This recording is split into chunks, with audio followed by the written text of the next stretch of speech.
Hi guys, White Witch 110 here. This is my dad.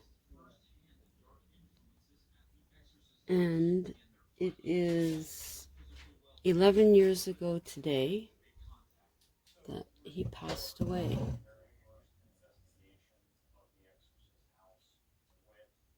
Some photos of him. Hang on. Hi guys, White Witch 110 here. Today is 11 years ago that this man, my dad, passed away. Cool dude, eh?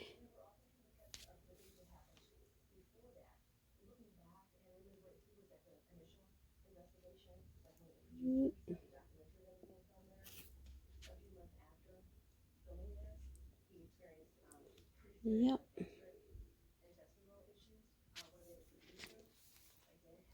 He was 92. He loved photography. It's another one of him with the birthday cake.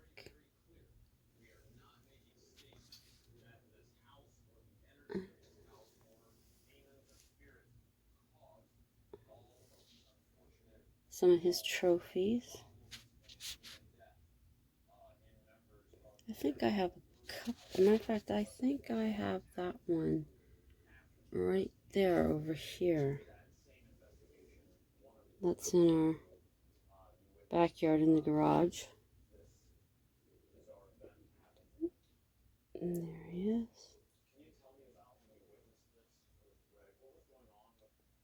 There. He loved tennis. Yeah, I think this is Crash Bang. Yes, it is. There you go, 1941. Huh. I thought I still had that. I thought I had that of his. There you go.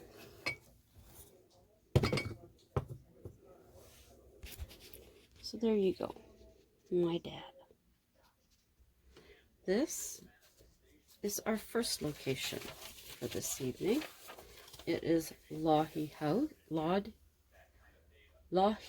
House in Calgary.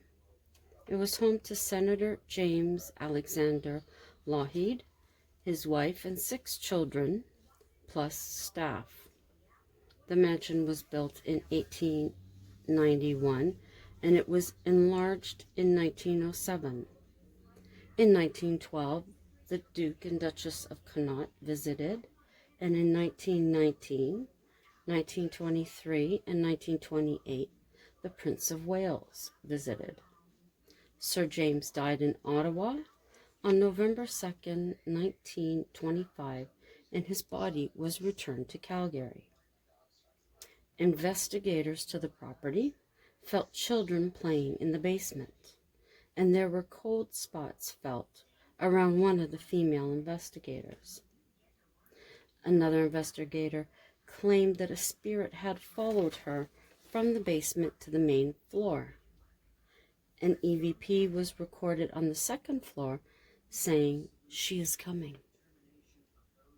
The team is known to do remote viewing of a location before they get there.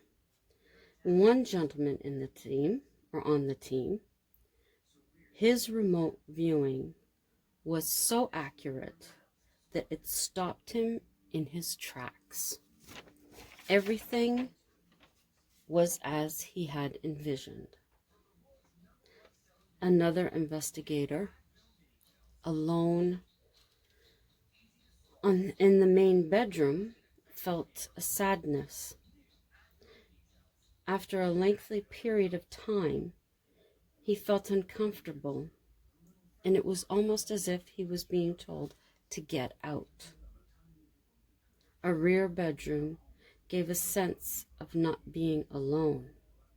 A female investigator picked up on the name Edgar. And coming to a locked door, another investigator, sat and concentrated. The name Sarah came to her. There was a deep sadness that enveloped her. The person felt like crying. Investigating afterwards, they gathered information that they found out that Sarah LOUCHEED died in the house at age 13. 2 names came to a female when on the first floor, Clarice and Joseph Alexander. These were children of the servants, and she claimed that they followed her throughout the house. In the main hallway, 1 camera's battery died, while another 2 were fine. And on the first floor landing, an EVP was captured saying, "I'll play." This is our second location. It is Prince House in Calgary. It was built for Peter Prince in 1894. The home was moved from its original location to Heritage Park. Can you imagine trying to move this home? Amazing. Peter became the manager of Eau Claire, that's probably wrong, and Bow River Lumber Company. He passed away at the age of 89 in 1925. He was married 4 times. 3 of his wives passed away in the house. What? Where are you? Bobo. His second wife is thought to haunt the 3rd floor. She was confined there with tuberculosis. Yeah, lay down, baby boy.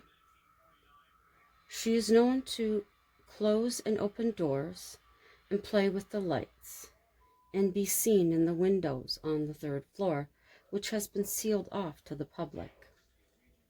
There is another female spirit observed sitting in a rocking chair in the nursery. She is described as being in white with a lace collar. This spirit has also been seen in the sandstone house next door.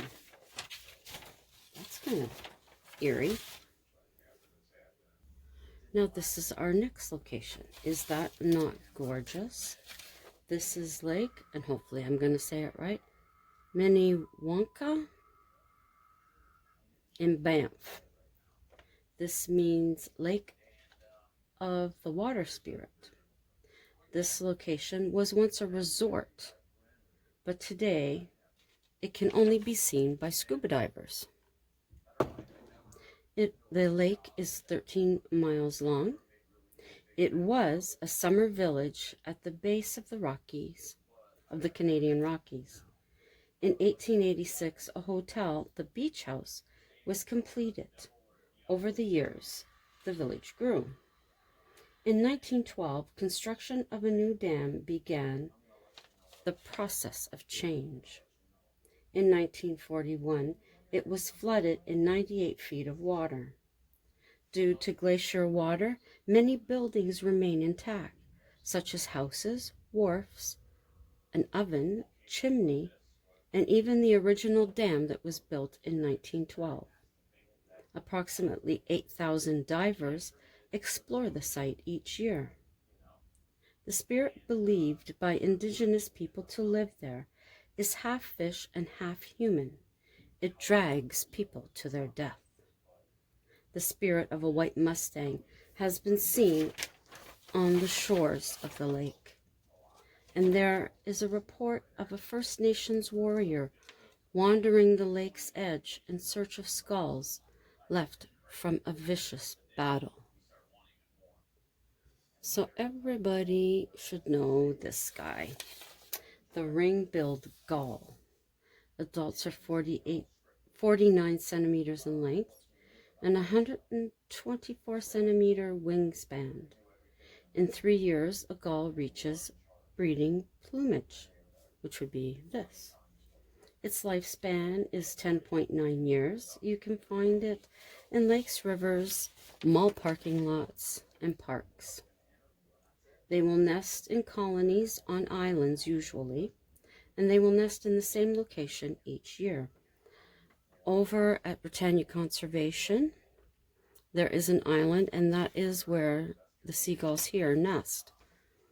And we see them coming over in the morning, which I will be inserting a video from this morning, and we watch them at night go back home. It is not unusual for gulls to be found in mall parking lots. Fast food left behind by shoppers is a great source of food. They will steal food from other birds. Their diet consists of insects, fish, grain, eggs, earthworms, and rodents, and whatever they can find in a garbage can. Hubby and I ourselves have actually hand-fed some at work French fries. Their enemies are rats, foxes, dogs, cats, raccoons, coyotes, eagles, hawks, and owls. Although hunted for its feathers in the late 19th century, they have rebounded in numbers. The first-year gull, which are my favorites, where is it? There. My absolute favorite. First-year gull are brown and white with dark eyes, as you can see. And the eyes change to the lighter when they're adults.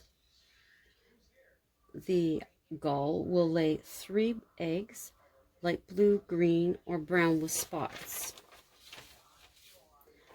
Both pair, male and female, incubate the eggs that will hatch in 20 to 31 days. And the young are able to fly at about 5 weeks. Everyone knows this one too. We've seen this guy this morning. I should be putting that little video up too. The American robin is 22 to 28 centimeters long and 31 to 41 centimeter wingspan. The male has a brighter chest than the female, and although some remain through the winter, most do migrate south. They can be found in woodlands, farmland, and urban areas.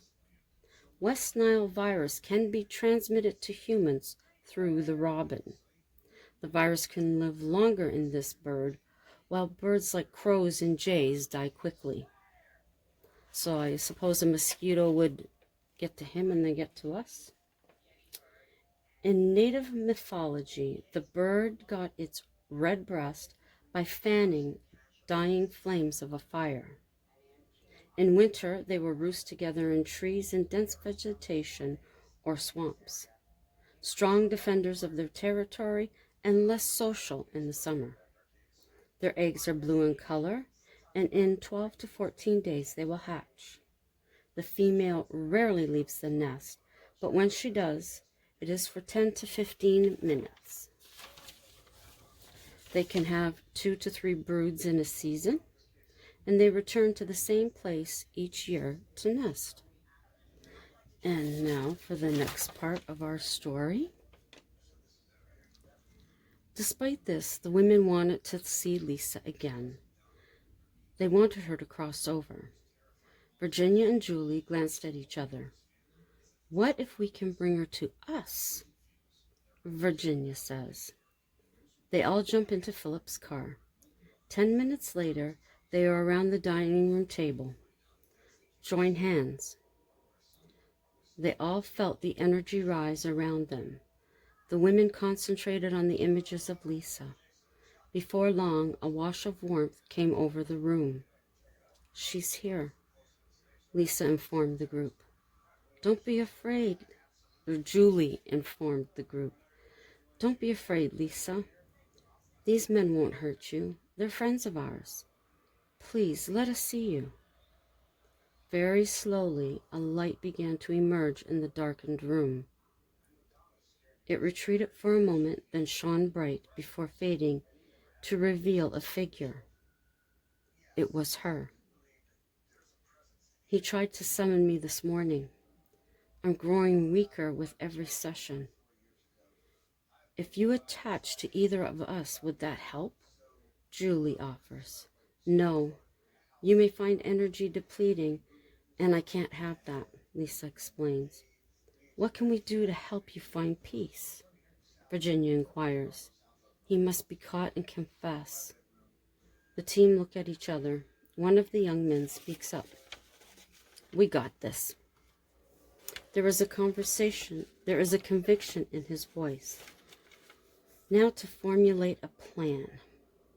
Lisa approaches the table.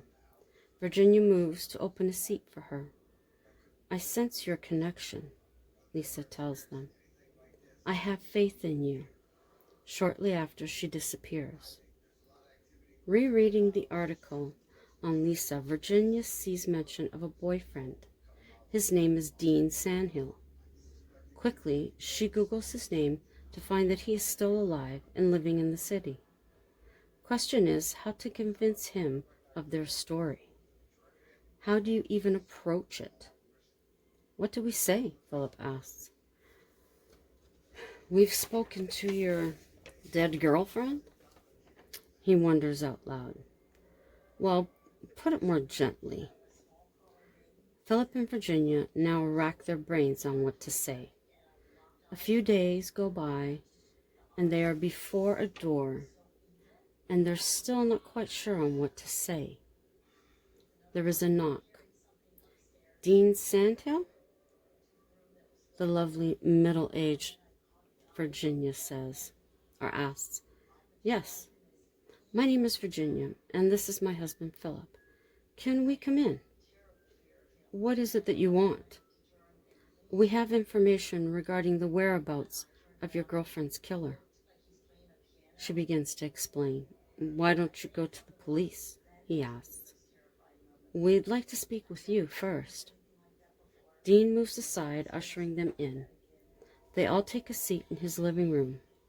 So what information do you have? We know where he is, Philip says. He's at the motel. How do you know? We were informed by someone staying there, Philip continues. That can't be. The motel has been closed for the last couple of years. Yes, but this informant has been staying there. Some of the rooms are open. So how does this person know this guy is there?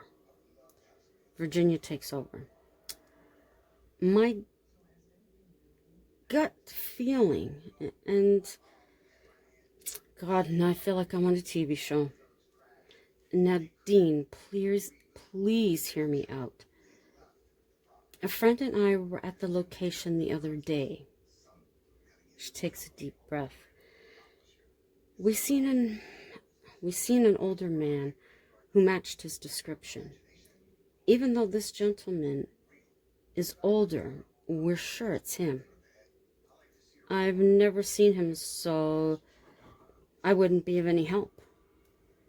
Virginia could see his point, and so much time had passed, maybe he didn't care to see him. The thing is, the informant wants to meet you, Virginia says. Who is the informant? Dean asks. And that's it for that installment. I believe there's only one more, and that one will be the last part, the last installment of it. Thank you to all my loyals for coming by this evening to check out what I had here. It's been a busy day, a tiring day, a day for memories for me of my father. I think that's why I woke up twice early this morning, because it was early when my sister called me in 2009 on this day to tell me that our father had suffered a major heart attack in the hospital and had passed away. And she was concerned that maybe because she didn't tell them to try and revive him, that she had done something wrong. And I assured her, no, Dad wanted to be with Mom, and you did the right thing. And if she remembered back, my father did tell the nurse that our mom was coming to get him. And she informed the nurse, no, that can't be because our mom's dead. But she indeed did come to get him. And I know they are both happy where they are. And they're surrounded by friends of theirs who have passed. And I feel both their presence at times, for sure. And they do cross my mind when things come about in my life. that I wish that I could call them and tell them about. Anyways, so temperature here was 10 today, which is good. Tomorrow's supposed to be good. We have rain coming in this evening. I hope everyone had a half decent Thursday and that you have a good Friday. We're going to be busy. Hubby's over at the other location for tomorrow, and then he'll join me at our regular location. But, yeah, so thank you all for dropping by. If you're new to my channel, check out my other videos by all means. Anything you like, consider a thumbs up. Leave me a comment. Share it out if you think anybody'd be interested. Consider subscribing while you're here. Clicking that notification bell so you'll know when I upload. Tonight was quite quick, but we're starting new hours tomorrow, so I am exhausted. So everyone keep safe. Enjoy however you can your day. And until tomorrow, as always, ciao for now. It's great. But there's a robin. Turn around. Okay, he is facing this way. Yeah.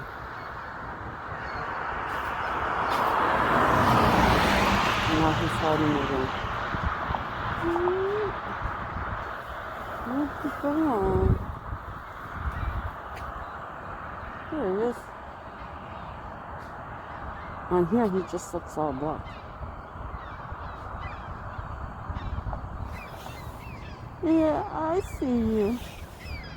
It's the paparazzi. Holy Nikes, where are you?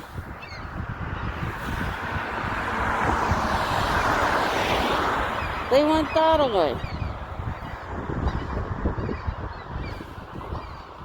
Oh.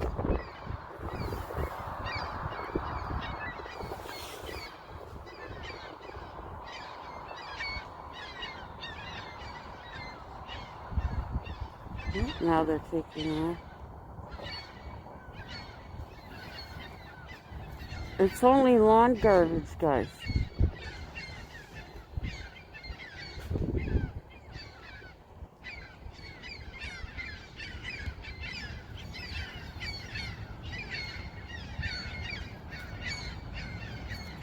I am here. Hello.